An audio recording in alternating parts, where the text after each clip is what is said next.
Скриншоты можно выполнить как нажатием кнопок на рабочей панели слева в разделе «Захват группа»,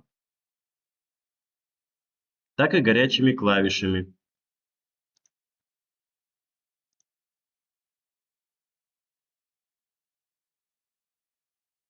Захват всего экрана выполняется путем нажатия кнопки «Захват полной зоны» или горячей клавишей F5.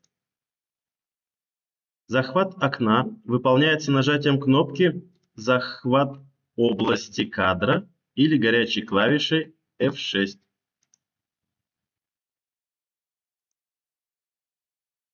Захват произвольной зоны производится нажатием клавиши F7 и выбором области.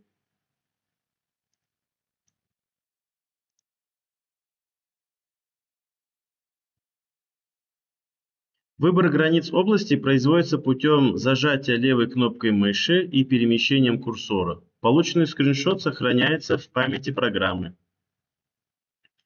Просмотреть их можно, нажав кнопку «Захват», «Просмотр эскизов», либо горячей клавишей F8.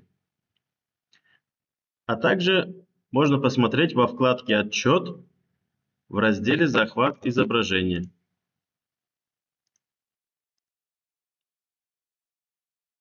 Где он сортируется по дате получения. Формат даты, год, месяц, день.